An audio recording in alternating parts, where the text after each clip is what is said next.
All right, thank you for joining our Croatan conversation on place-based perspectives on conservation finance and forestry. This is part of our larger series, bringing leaders working on the front lines of finance, social change, and ecological resilience into deep dialogue about collaborative opportunities to invest in solutions to some of the world's toughest social and environmental challenges. This is a project of the Croatan Institute, an independent nonprofit research institute who's working at the critical nexus where sustainability, finance, and economic development intersect. To start with, some housekeeping notes. This conversation is being recorded and will become available on our website and YouTube page. Zoom attendees can ask questions using the Q&A box at any time, and we'll do our best to answer those at the end of the presentation. If you're watching on YouTube, you can post your questions in the comment box, and again, we'll do our best to answer as many questions as we can at the end. All right. As mentioned, we have two exciting conversations coming up on new frontiers in fixed income engagement. Croatan Institute Senior Fellow Bill Harrington, seen on the left, far left, will lead a discussion on holistic fixed income investing, bondholder engagement, and credit rating activism with practitioners from across the country. All right. So I'm excited to introduce our speakers, panelists participating in this conversation. I'm John Fenderson, and I'm a forester by training, and I'm your host. We'll start going left to right with Peter Stein, someone who I'm familiar with from his participation in the Conservation Finance Boot Camp, held sometimes at Yale University. Peter. Well, I'm very pleased to be both joining the panel and being part of this Croatan Institute conversation. I've been involved in forest land investing for quite a long time. Lyme Timber is arguably one of the oldest timber investment management organizations in the United States. At the present moment, we own a little more than 1.5 million acres of land in 11 states. And we have been a very active collaborator with conservation NGOs, such as the Nature Conservancy, the Conservation Fund, the Trust for Public Land, and many regional land trusts around the country, as well as state and federal agencies who are the parties that help us make sure our forests stay forests through the sale of conservation easements. We also have ongoing and completed carbon projects in 6 of those states. And another element of our durability is the focus on the California compliance carbon market, which requires us to keep the forest to forest for at least 100 years. So let me stop there. All right, thank you, Peter. Next, we have Amrita Vatsal. Hopefully I'm pronouncing that name correctly. With EFM, Ecotrust, out of Portland. Amrita. Thank you, John, and you did a great job pronouncing my name. So pleased to be here today with all of you and my esteemed panelists. I'm looking forward to the conversation. Like John said, I'm with EFM. For those that don't know us, we are a company that invests in natural climate solutions across North and South America. In the US, we do this via our fund management business, where we manage over 100,000 acres across the Western United States that we are transitioning to climate smart forestry and to long-term local ownership. In the process, we're creating new state parks, community forests, and adding to tribal reservation land. So I'm really pleased to be part of this conversation and looking forward to hearing more from you all. Thanks. Excellent.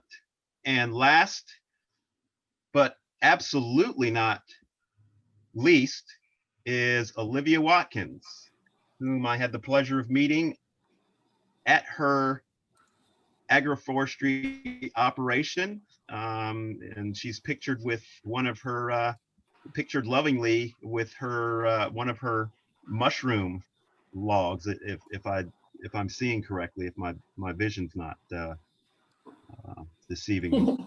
Olivia. Yes, this is correct. These are one of my logs. Thank you so much, everyone, for coming today.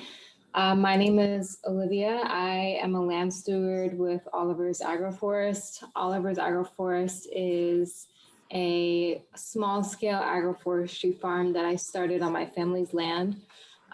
This land has been in my family since the 1890s, and it's been passed down through maternal generation. I'm originally from New York. I graduated college, studied environmental biology at Barnard College, and then proceeded to work on small-scale regenerative agricultural farms for the past 6 years, and moved down to North Carolina, which is where the land is, last year, to assume a land stewardship position in my family. So in addition to this, this traditional lineage that has been passed down in my family, I also am in the unique position where I do have some of the environmental science farming background to be able to take this land steward position to the next level, from having family members that were actively involved in self-sustenance on the land, to family members being absentee landowners, to now myself being actively involved and present in the land, not only through creating food products to provide to a community, but also learning more about ways to incentivize my family to continue to preserve this space, and also sharing this knowledge that I learned with other non-industrial private landowners who may be interested in doing the same. Excellent, excellent. All right. Well, now we have a chance to get into the meat of our gathering today. And I understand, Peter, you have a slide that represents your work. So I'll just open with the question: can each of you talk about conservation, finance, and forestry in the regions in which you work? Is there anything that makes your region unique or different from others? And is there a specific context the audience should know about before diving into some further questions? Yeah, I think someone can share the map. So you can see the green, dark green colors are our forest land investments.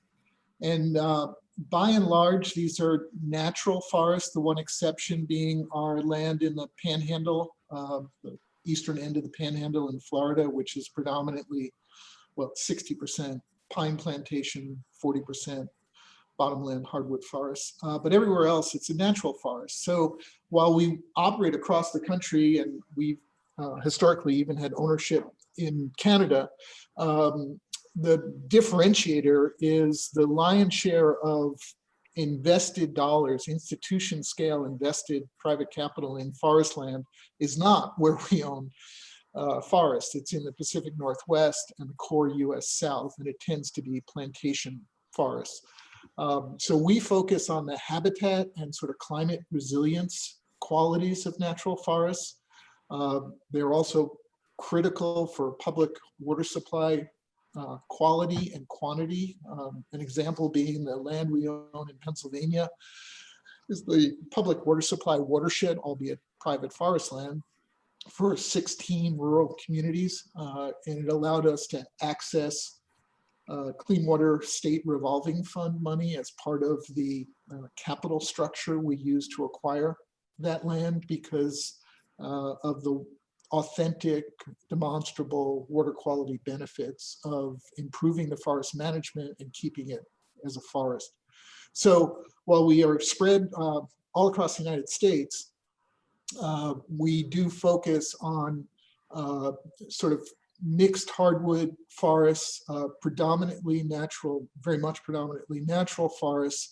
And we also focus on the forests where science tells us there's both resilience and critical habitats. So we consume state wildlife action plans on a regular basis. We are very close to the science staff of the individual chapters of the Nature Conservancy, science staff on state and federal natural resource agencies to help us identify the best places to invest so that we are ranked high as a priority for the expenditure of public money to pay for conservation easements on our property.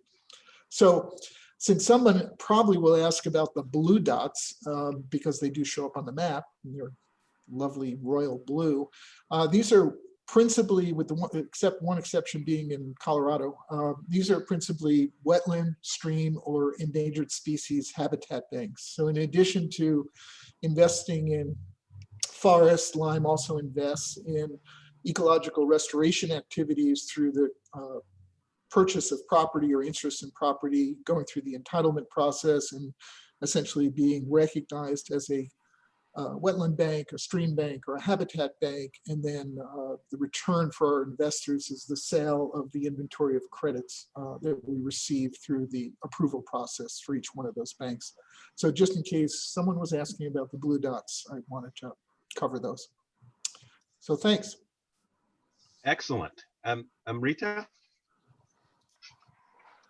So John, we at EFM invest primarily on the West Coast. And I think that for your listeners, it's important to note that I think that forests of the West are really perhaps the most challenging, but also the most rewarding place to implement a climate smart impact investment strategy and approach to sustainable forestry.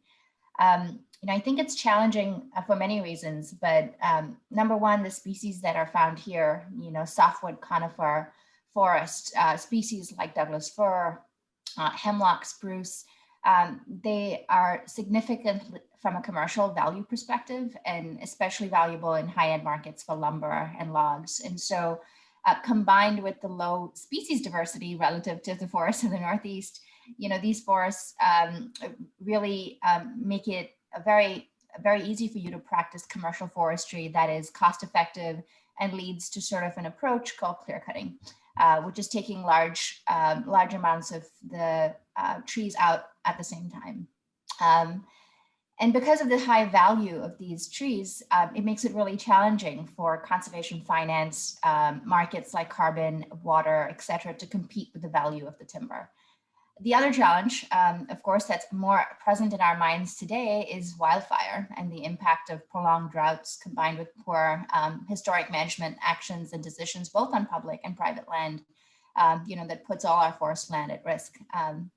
So why do we choose to invest here? I think for many reasons, but for the number one reason that Peter mentioned, these are natural forests. They require nothing but free inputs, water, sun, soil to produce wood, and they do produce wood very well. They are perhaps the most underutilized, undervalued asset when it comes to carbon sequestration in the United States. The trees here hold more carbon per acre than any other forest type globally because of their potential, their growth, as well as their long age. And in addition to carbon, as Peter mentioned, these forests are natural forests, so they protect drinking water. They provide for over 50% of the rural communities in the Western United States. They support endangered species habitat, and they support a rich understory that allows for the monetization of non-timber forest products.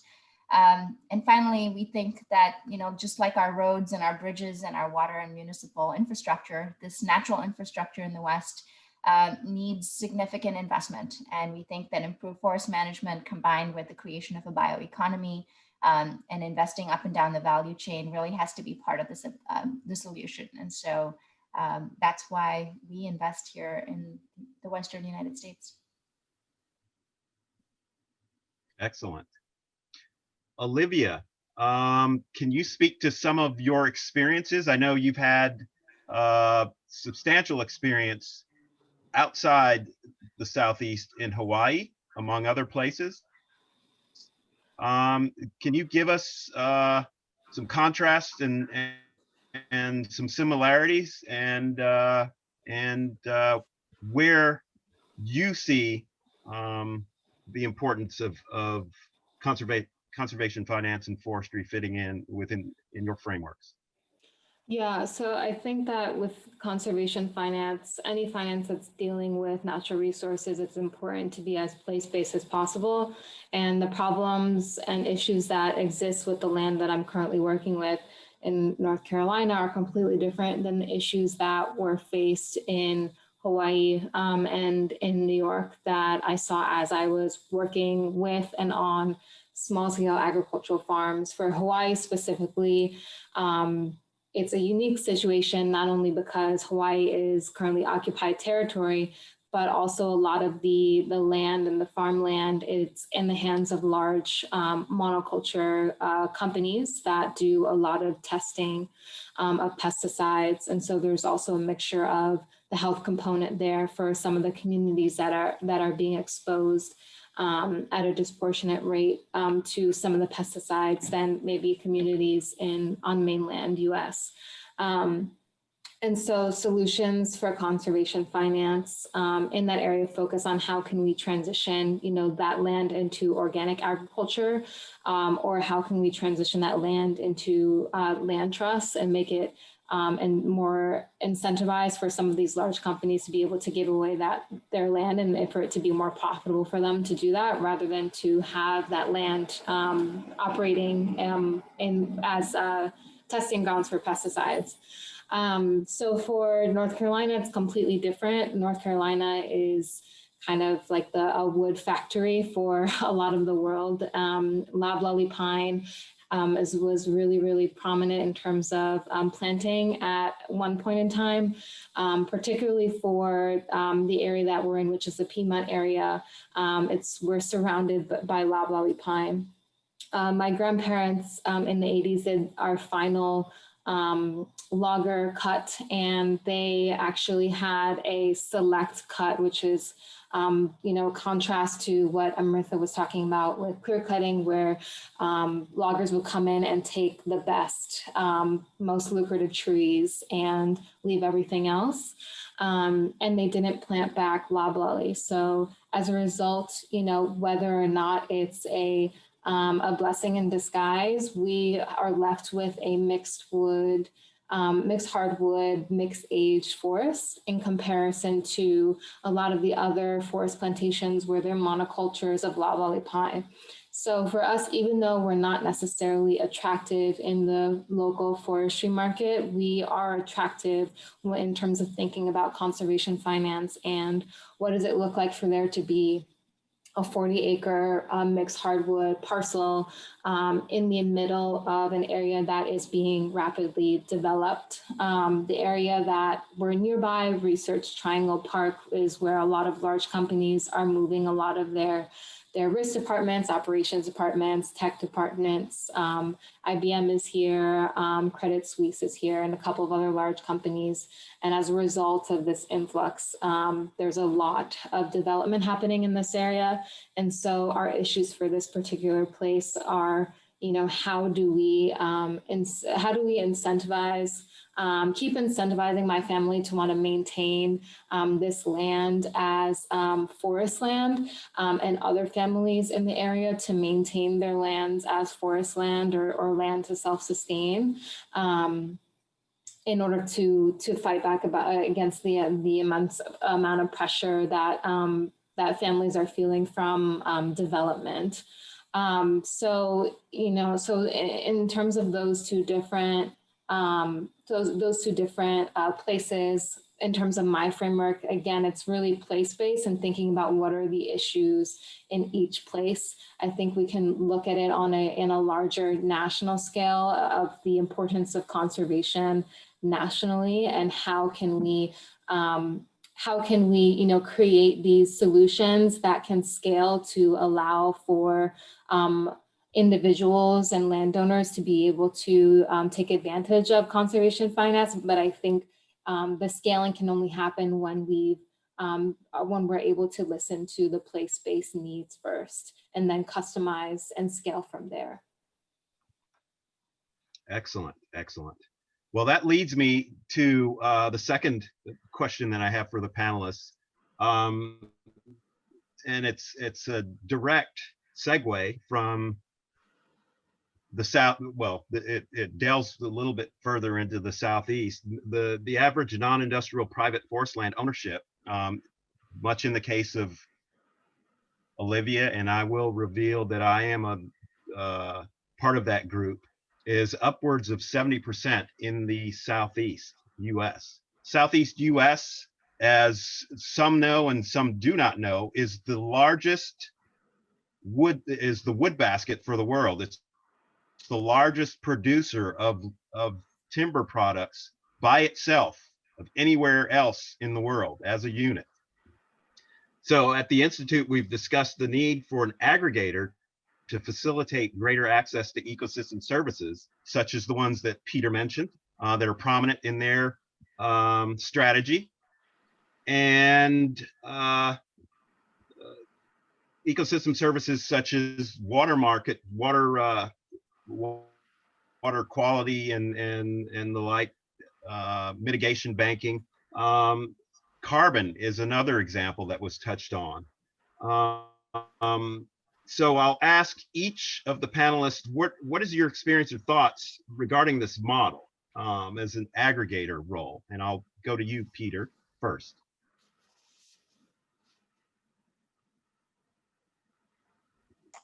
I think you've raised a really interesting set of issues, actually, not just one issue, that are not easy. If you think about carbon, it's remarkably complicated. There's a lot of friction. There's a lot of time spent on consultants, on inventorying, on verification, on understanding the ever-changing protocols. So an individual landowner who owns 40 acres or 140 acres or 240 acres rarely is going to have the time or patience to understand all of that. And unfortunately, it changes like once a month. I was recruited, and I have to say that my two grandsons were used as leverage. They live in northern Vermont, not by themselves, they live with their parents. One is 15 months old, one is 6 years old. But they live right in the heart of the first small landowner carbon aggregation project in the United States. It's called Cold Hollow to Canada. It's a partnership between Vermont Land Trust and 12 or 13 different landowners that add up to about 7,000 acres. Fortunately, it was a group of landowners that had come together maybe 7 or 8 years earlier in a regional conservation partnership supported by Vermont Land Trust, by NRCS, by a few other groups, UVM Extension.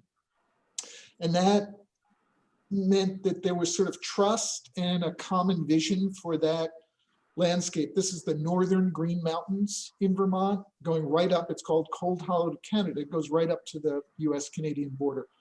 And the Nature Conservancy partnered with Vermont Land Trust, supported with some money from the Darcy Charitable Foundation, American Forest Foundation, Land Trust Alliance, to do the education with those landowners. And then as part of the recent announcement in the late spring, early summer by Amazon, they are the offtake for the carbon.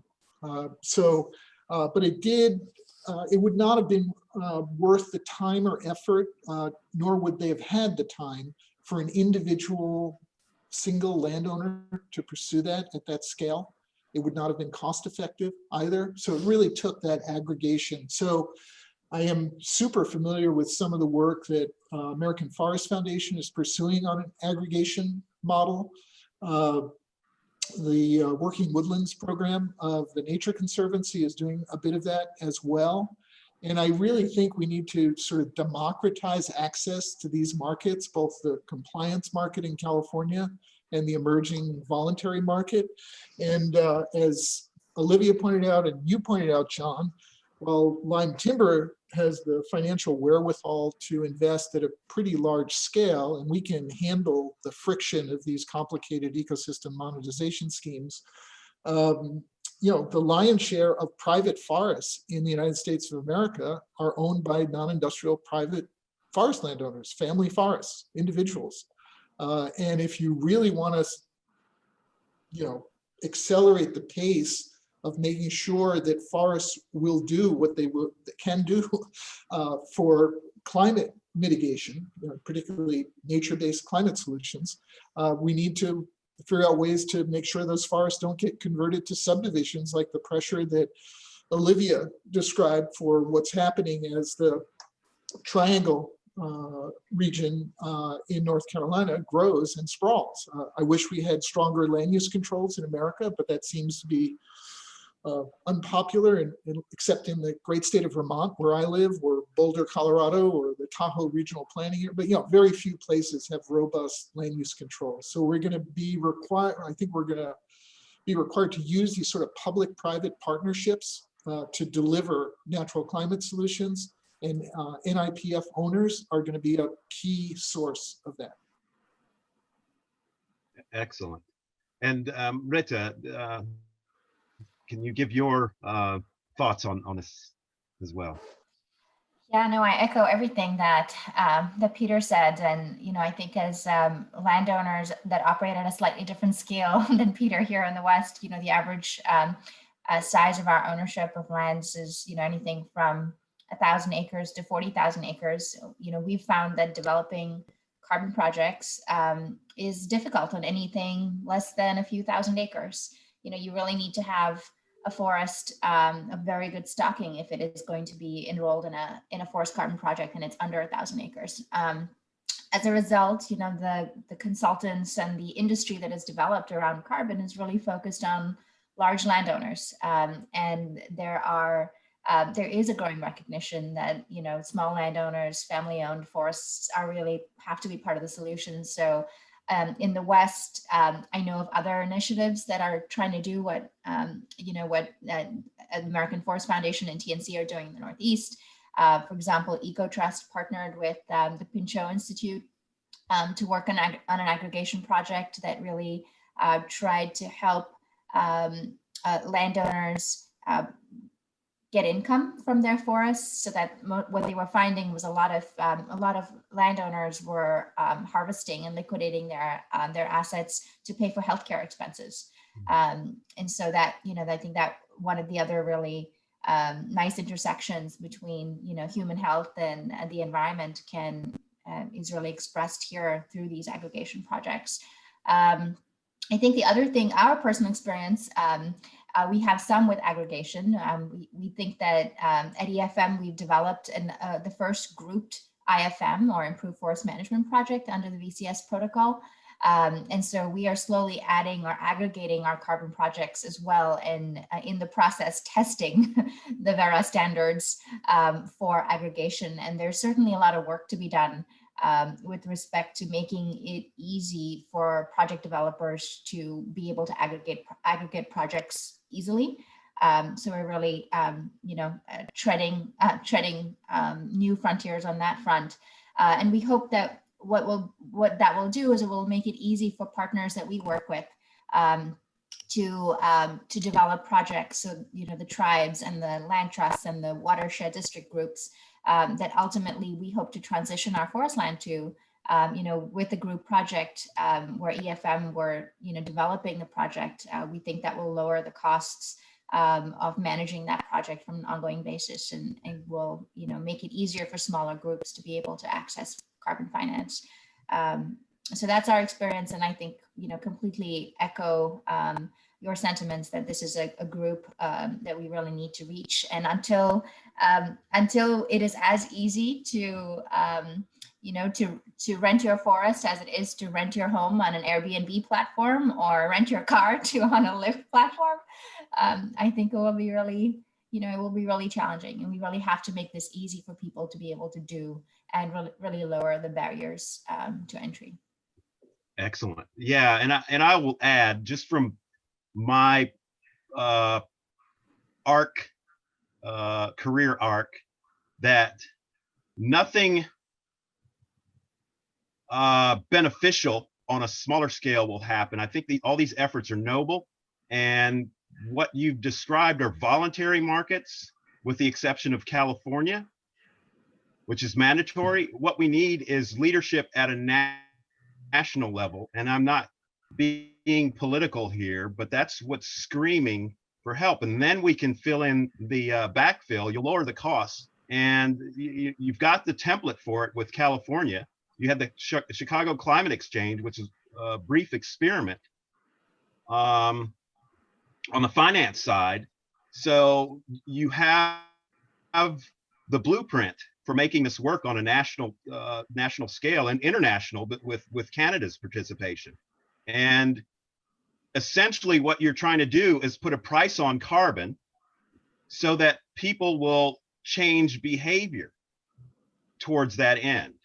And essentially in Europe, as an example, if you've got $55 a carbon, $55 a ton price on carbon, here in the US, particularly on Olive's scale, that's real money, because she's got very high carbon. She's got a lot of trees with high carbon content, and so that would be beneficial to get a quarterly check or whatever, the structure, or a tax break, or something along the lines of some creative way to reward her for holding the world together and slowing the rate of change, or the rate of increase in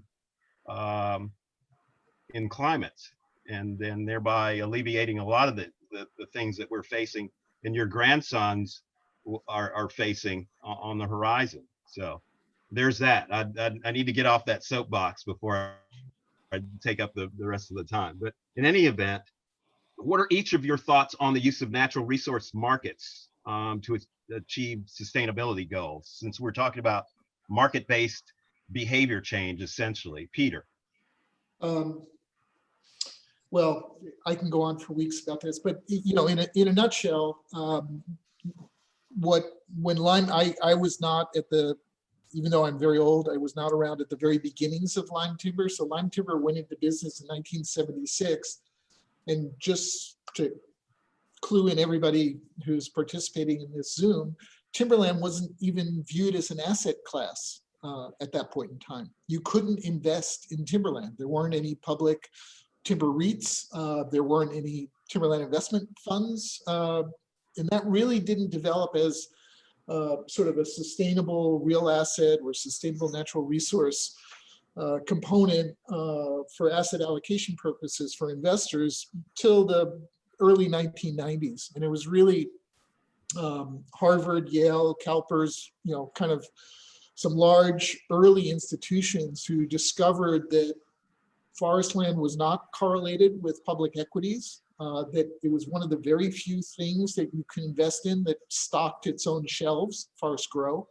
You don't have to do anything, they just grow. So there was an inflation hedge associated with forests that very few other assets can deliver. So I think, you know, look at the name change. It used to be the John Hancock Timber Group. It's now the John Hancock Natural Resources Group. So I think we have seen this shift to natural resource investing by individuals, institutions, in a pretty big way.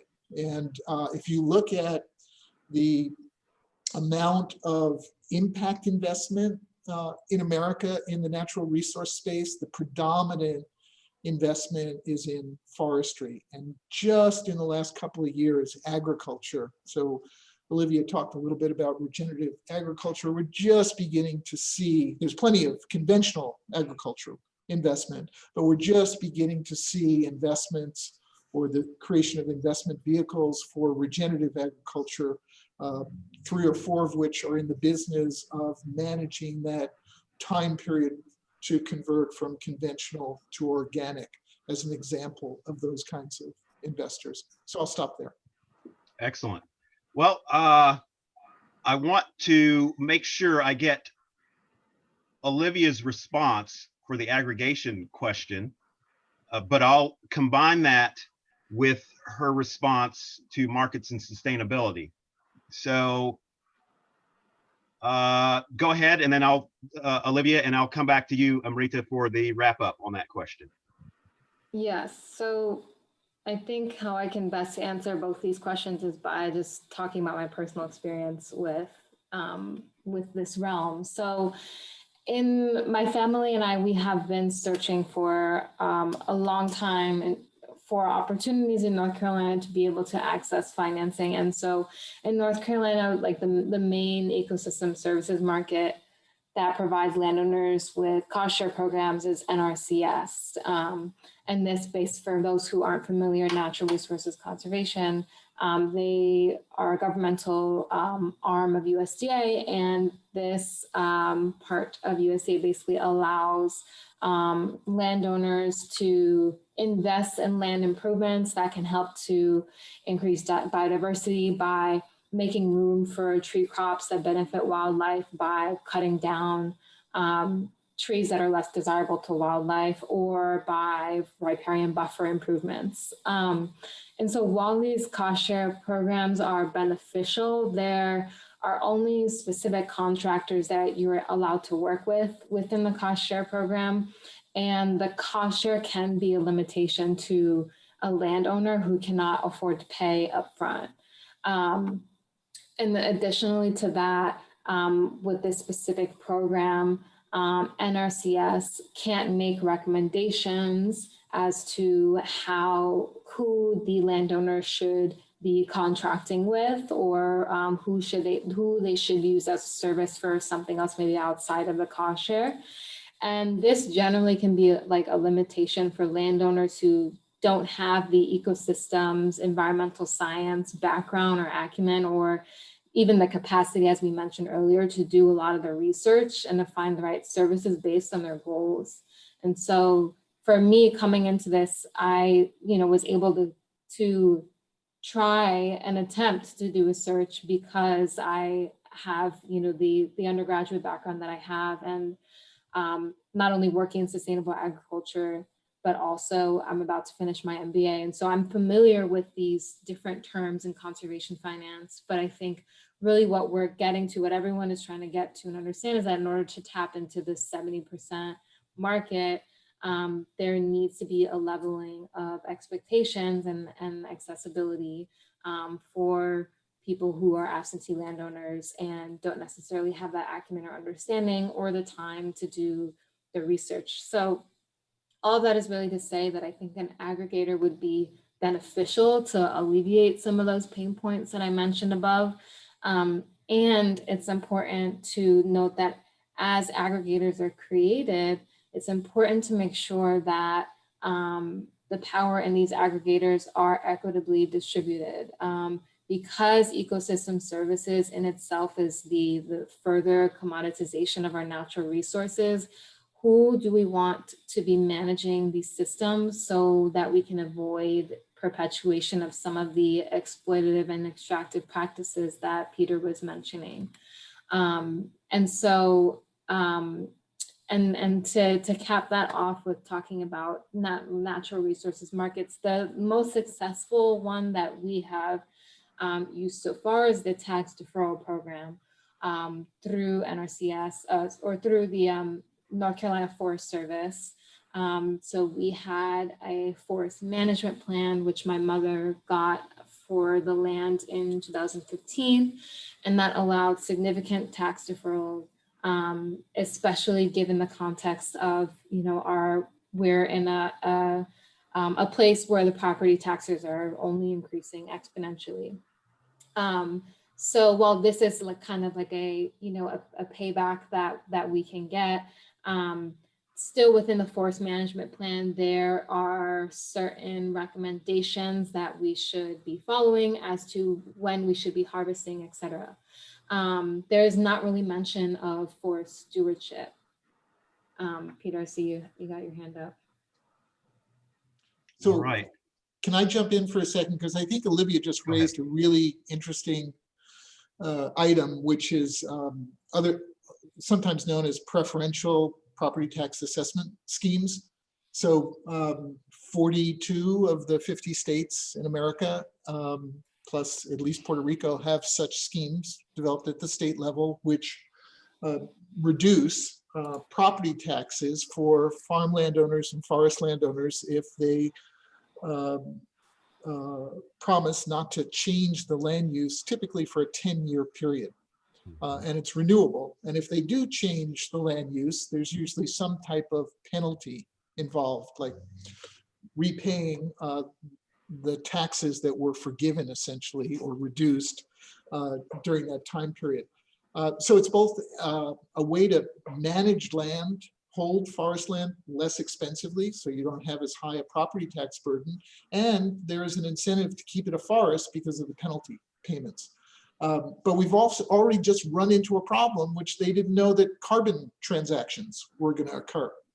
And there may be an owner who's in preferential assessment who does a carbon deal that's going to stop harvesting their property because they're going to monetize the timber by keeping it vertical instead of horizontal and have it sequester carbon. So we're just seeing how some of these great programs that have been around for 50 years have to modify to catch up with these new ecosystem service schemes like carbon to make sure you can stay in compliance and still do a carbon offset transaction. Right. So now we're, yeah, exactly. So now we're in the process, and that was only 5 years ago that we got the forest management plan. And as you know, we're now on the land, we're actively trying to figure out how we could do certain things on the land. We're realizing that it's really ineffective. So the next best thing that we can do is transforming it to a forest stewardship plan, which we're in the process of doing, which essentially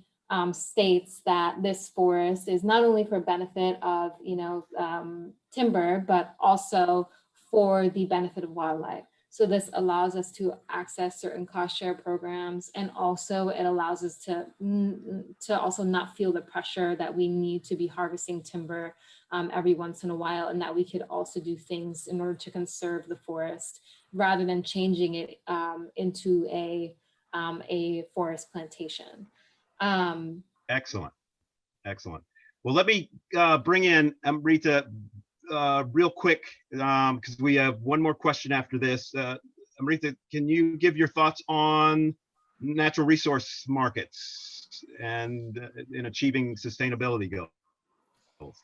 Absolutely. I think that we have to really, as a society, be able to reimagine the way we power our grid, grow our food, farm our fish, and manage our forests. If we want to keep this planet inhabitable, and if we want equitable and economic outcomes for people of all races and nationalities, I think we fundamentally have to reimagine how we design our markets. I'm a huge proponent of market-based solutions, but I think that badly designed markets are perhaps at the root cause of many systemic inequities and environmental degradation that we're seeing today.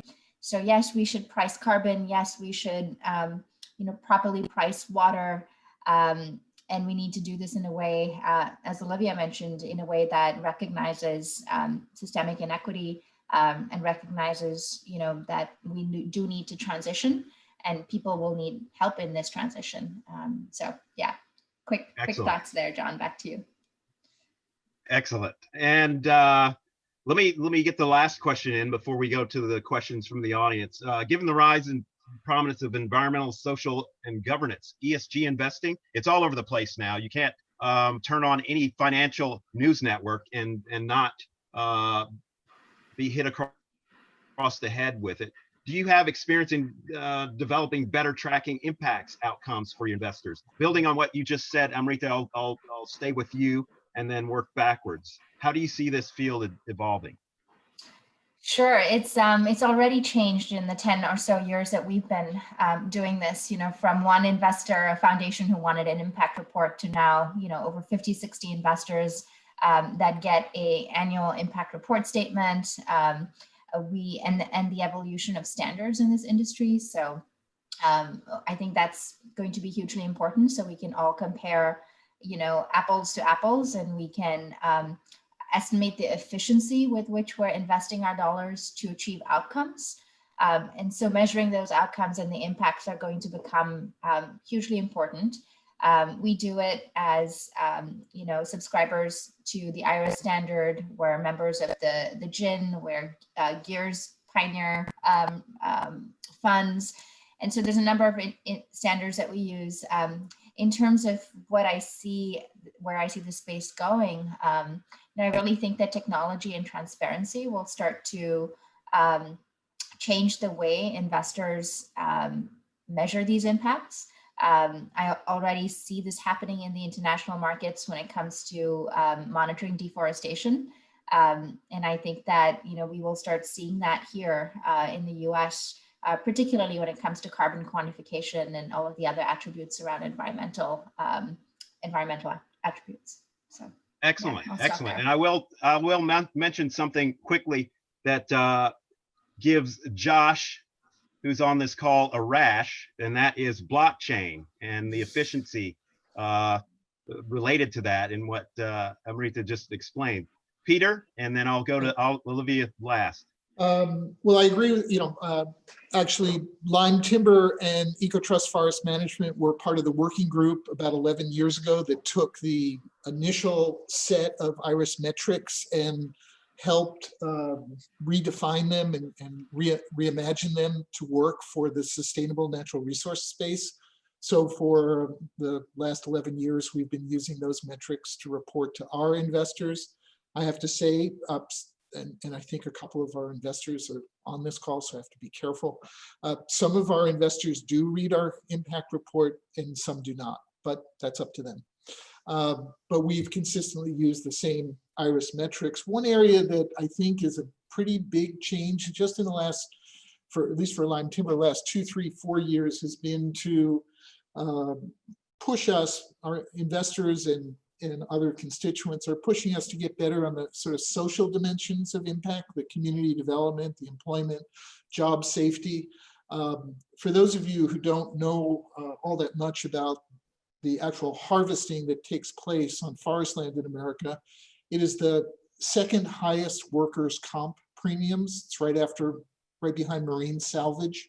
So these are, in some cases, very dangerous jobs. And we've taken some pretty big steps in both helping capitalize contractors, recruiting contractors that meet certain safety requirements. And we even have invested in bringing the kind of equipment that's used in the Pacific Northwest and New Zealand to the steep slopes of the Appalachians to create a safer and also more efficient way of harvesting in those deep coves in West Virginia and Western Virginia, West Virginia and the western part of Virginia. So, and I think we're just starting to see more and more of our investors ask questions about the sort of, if you think of ESG, the S part of ESG, what are we doing for the communities where we have a footprint? And how are we making sure that we're creating well-compensated and safe employment opportunities for local people? Excellent. And I'll blend the first question. Is the current housing shortage putting pressure on responsible forestry? With the last question that I asked to Olivia. Speaking to ESG and better tracking impacts outcomes for investors. And then you gave an example from your own parcel on the pressure, but we're looking at this from the perspective, is my interpretation of the question, is the current housing shortage and subsequent increased demand for lumber putting pressure on responsible forestry. Your thoughts, Olivia? Yeah, I think, the fact that, large companies are moving thousands of employees down here that need housing is a shortage, and there is, nothing but forest land surrounding these companies, and there's a need for housing. That I think is the simplest way to answer that that question. So yeah, what does it look like to be able to balance that tension between the need for places for people to live and also to conserve, or as it was mentioned earlier, to have more strict zoning and other policies to help to regulate the way that land is being developed. Because I think, yeah, housing shortage is a very real consideration as well. And for my answer on ESG, very simply, services that, in terms of how I see this field evolving, services that allow landowners to track water quality, carbon quality, or the amount of carbon they're sequestering, and also air quality changes. This is something that we wanted to do for a long time, but it's expensive. This, we believe, will have huge implications for the proof needed to develop more policy around conservation, to develop more market systems can improve on these things by showing how conservation finance can improve on these things. I think data, how can we collect more data and standardize the collection of data, is always going to help to inform policymakers and startup businesses on which problems they can solve with their resources. Excellent. Well, we've got a short amount of time, so I'll just throw this last question out to whomever wants to answer it. What is the relationship between the emerging biomass energy industry and timber investing? Are timber investors following the trend of increasing use of timber for biomass energy, or are timber investors driving this? Anyone who wants to answer real quick, and we'll wrap up. Very quick. I don't think timberland investors are driving this. I think the big driver is what's going on in Western Europe in replacing coal with pellets as a transitional fuel source to create electricity. There is a lot of controversy. I think there's a simple solution, which is source certified, so that if you are in the business of using wood fiber to create pellets or wood chips that are going to be turned into electricity, let's make sure you're using that part of the wood basket that isn't going to become a long-lived wood product. That's easy for me to say. It's a little more complicated than that, but I think this is where Sustainable Forestry Initiative and Forest Stewardship Council certification, I think, could be a very useful tool in making sure that the sourcing of the wood fiber is not depleting the carbon stocks. And just as a follow-up, there's a question regarding on the investment side, preventing these forests ended up as biomass, avoiding in viva in name in portfolios, et cetera. Is there an aversion towards that, or? And I'll leave the last question for you, Amrita. Are you outside what is in place in California? Are there forest carbon bank models in other states that are doing a good job of trading credits?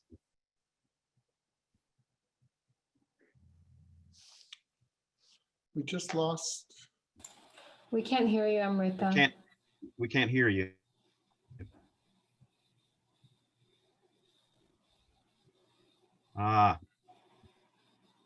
Fortunately. Okay, we'll come back. Peter, can you speak to that briefly? Yeah, the only other regulated market is the Regional Greenhouse Gas Initiative in the New England, Middle Atlantic states, and that's not really functioning for forest carbon yet. Pricing is too low.